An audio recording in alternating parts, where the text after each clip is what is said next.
Baik, kembali dalam Buletin Awani pada ketika ini, sudah tentu kalau boleh saya nak bawakan sedikit perkembangan berkaitan dengan kenyataan yang dikeluarkan oleh Istana Negara. Ini merujuk kepada kenyataan bertarikh 15 Jun 2021 adalah dimaklumkan bahawa Keduli Yang Maha Mulia Sri Paduka Baginda Yang di-Pertuan Agong Al-Sultan Abdullah Riayatuddin Al-Mustafa Billah Shah Ibni Almarhum Sultan Haji Ahmad Shah Al-Musta'in Billah telah berkenan menerima menghadap seramai 18 pemimpin parti politik secara bersemuka dan maya di Istana Negara bermula pada 9 Jun sehinggalah pada petang pada hari ini iaitu 15 Jun.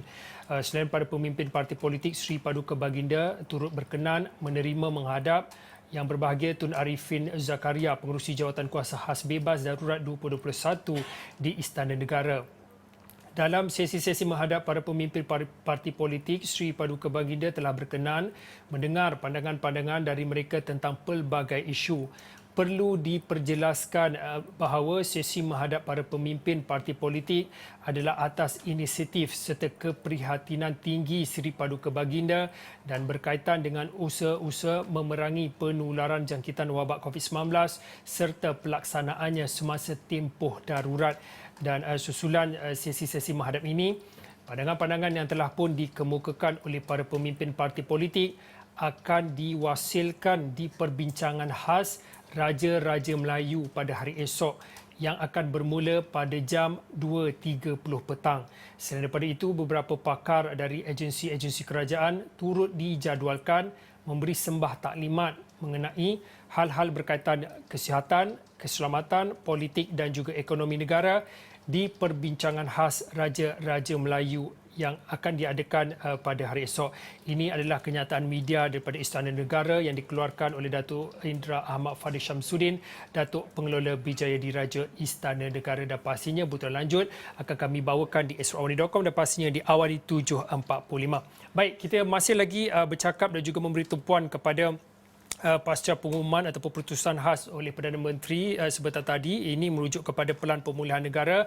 Kalau di awal tadi saya bersama dengan Datuk Zainal Arifin Omar. Untuk waktu ini saya nak bersama dengan Mujibu Abdul Muiz. Mujibu Abdul Muiz adalah penganalisis politik daripada UiTM.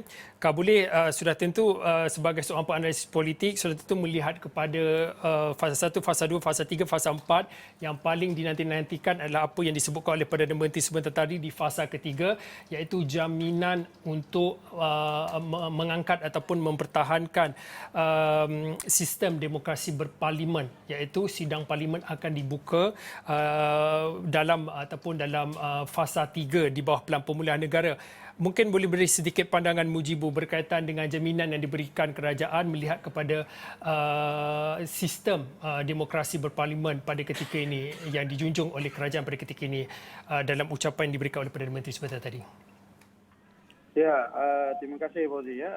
Saya rasa jaminan yang diberikan pada Perdana Menteri itu barangkali sedikit melegakan, tetapi secara umum saya memerhatikan Parlimen tidak sepatutnya perlu ditunggu untuk dibuka kerana apa yang diusahakan sekarang ini barangkali boleh diteruskan. Apatah lagi pihak kerajaan ada mencanangkan bahawa Parlimen boleh dijalankan secara hybrid, iaitu pertemuan secara bersemuka, dan separuh lagi ahli Parlimen boleh mengikuti persidangan ini secara maya melalui aplikasi Zoom ataupun secara video conferencing dan sebagainya. Kerana apa yang saya perhatikan, pengumuman fasa-fasa yang dilakukan oleh Perdana Menteri sebentar tadi itu seolah-olah tidak meletakkan satu certainty kepada rakyat. Kerana kalau kita bergantung kepada angka-angka COVID dan sebagainya, ini barangkali mengambil masa berbanding timeline yang diberikan sebentar tadi. Apatah lagi kalau kita ambil dalam konteks Parlimen, ianya tidak melibatkan keseluruhan rakyat. Tetapi yang paling penting adalah bagaimana Parlimen itu boleh bersidang dan fungsi Parlimen itu seperti semak dan imbang, menyemak kebertanggungjawab kerajaan, dan yang paling penting perbahasan yang boleh membawa ataupun menjana kepada idea-idea baru untuk menangani permasalahan COVID-19 dan juga impaknya terhadap ekonomi dan sosial itu boleh diperbahaskan di Parlimen. Inilah yang barangkali kita tunggukan sebentar tadi, tetapi nampaknya tidak diumumkan oleh Perdana Menteri, walaupun sedikit banyak telah dijamin bahawa barangkali dalam fasa ketiga itu sidang parlimen boleh diadakan. Tetapi bagi saya untuk menunggu pada perkara ini mungkin tidak perlu, kerana kita mempunyai mekanisme tertentu yang membolehkan parlimen bersidang lebih awal, apatah lagi dalam keadaan yang di-Pertuan Agong juga telah pun menjelaskan parlimen boleh bersidang dalam tempoh darurat, dan kita juga ada usaha dan juga alternatif kepada sidang parlimen secara hybrid ataupun metodologi ataupun kaedah lain bagi membolehkan parlimen itu terus bersidang tanpa perlu ditangguh.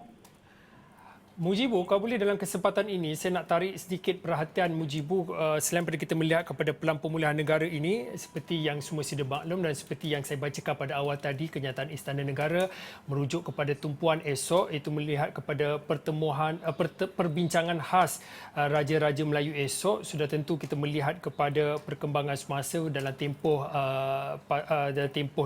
proklamasi darurat pada ketika ini. Mungkin Mujibu boleh kongsikan daripada Pelan Pemulihan Negara dan juga apa yang boleh kita jangkakan tumpuan yang akan diberikan khususnya dalam perbincangan khas Raja-Raja Melayu esok.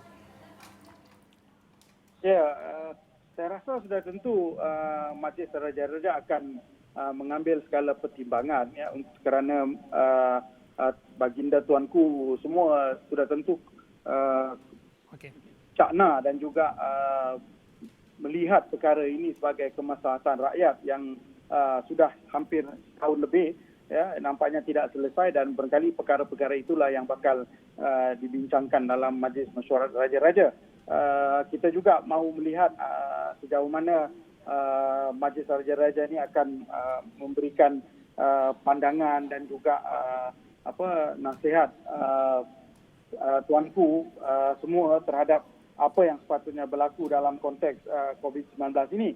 Walau bagaimanapun ini barangkali akan dilihat esok apakah keputusannya pada petang esok, ya, dan kita semua berharap akan ada satu penyelesaian yang konkret ataupun ada tindakan-tindakan yang bernas hasil daripada mesyuarat tersebut yang boleh barangkali membantu kita ataupun memberikan kita sedikit sebanyak penyelesaian ke ataupun apa-apa juga idea yang datang daripada situ boleh untuk segera memberikan alat tuju sedikit kepada kerajaan yang ketika ini masih lagi kelihatan bergelut untuk menyelesaikan masalah COVID-19 dan juga impak-impak lain yang hadir daripada wabak itu.